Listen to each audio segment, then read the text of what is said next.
Estudo Bíblico Ezequiel 31. O destino do Egito. Versos 1 a 18. Ezequiel enche esse capítulo com uma metáfora, analogia, comparando o Egito a uma grande árvore que domina uma floresta, um rei, nação que domina o mundo. Capítulo 17, versos 22 a 24. Ele conclui que assim como uma árvore tão grande quanto a Assíria, verso 3, caiu em cerca de 609 a.C., do mesmo modo o Egito cairá, 568 a.C. Se os egípcios tendem a ser arrogantes e a se sentirem invencíveis, que eles se lembrem como a poderosa Assíria já havia caído. Na alegoria, o orgulhoso cedro é cortado e despojado como advertência às outras árvores, isso é, nações. Versos 10 a 14. A natureza estremece sob a queda da árvore, enquanto as árvores na terra do além são confortadas com a sua descida. Versos 15 a 18. Verso 1.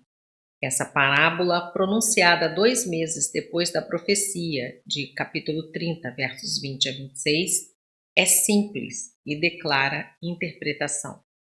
Jerusalém estava cercada e apenas algumas semanas de ser destruída por Nabucodonosor. Verso 3. Cedro no Líbano. Grande parte da descrição dessas árvores assemelha-se à árvore do sonho de Nabucodonosor, em Daniel 4, versos 1 a 12 e 19 a 27. A prodigalidade da descrição de Ezequiel quanto a essa árvore compara-se com a extravagância de sua descrição de Tiro como um navio mercante ricamente preparado. Capítulo 27, versos 3 a 11. Essas árvores chegavam a atingir a altura de 25 a 30 metros e eram um exemplo de poder e dominação supremos, especialmente os imponentes cedros que cresciam nas montanhas ao norte de Israel. O profeta usa o destino da Assíria como uma advertência ao Egito, pois o antes poderoso Império Assírio tinha entrado em colapso entre 640 a 609 a.C. Verso 4. As águas. Do Nilo, profundezas, Terromo. Os recursos subterrâneos de todas as fontes e rios. Capítulo 29, verso 3. O Egito tinha no rio Nilo a fonte de seu sustento e poder. Verso 6. As aves e os animais, isto é, as nações, habitavam debaixo de sua fronde, sob a proteção do Egito. Versos 8 e 9. Jardim de Deus, árvores do Éden, capítulo 36, verso 35, Gênesis 13, 10, Isaías 51, 3, Joel 2, verso 3. Visto que a Assíria estava localizada na região que correspondia ao Jardim do Éden, Ezequiel usa esse jardim sempre como ponto de referência relativo para descrever a grandeza da Assíria que estava sendo comparada a uma árvore. Verso 10. Como sobremaneira se elevou. Ezequiel deixou essa atração histórica do orgulho da Síria e de sua queda e passou à realidade do Egito. Deus estava usando a Assíria para ensinar às nações a tolice que é confiar no poder e na força terrenos.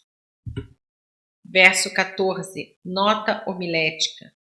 A aplicação geral da parábola da árvore da Assíria acha-se nesse versículo e a aplicação ao Egito acha-se no verso 18. Assim como a árvore que tem acesso a abundantes recursos de água, verso 4, e poderosas raízes, verso 7, não deve se elevar demais acima das outras, para não ser alvo de uma tempestade ou da cobiça dos lenhadores. Assim também o ser humano, por ter boas fontes de renda ou por possuir qualidades que o destacam na sociedade, não deve encher-se de soberba para que a ira de Deus e os ciúmes dos homens não venham a derrubá-lo. Verso 15. O além. A palavra hebraica Sheol, que consta no texto original, na tradução brasileira, se traduz por inferno na antiga versão de Almeida.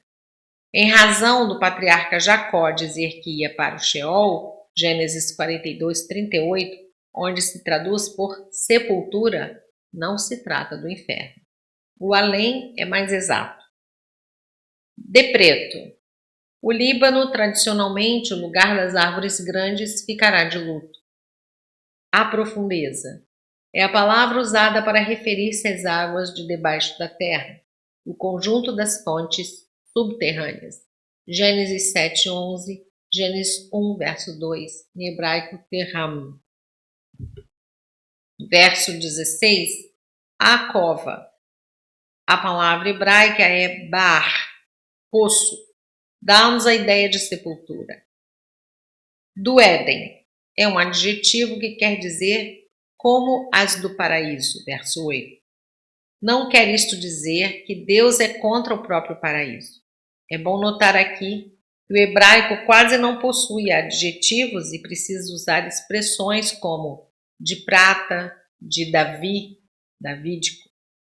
Verso 18. A quem, pois, és semelhante? O Egito, como todas as outras poderosas nações, incluindo a Assíria, seria derrubada por Deus. As profundezas.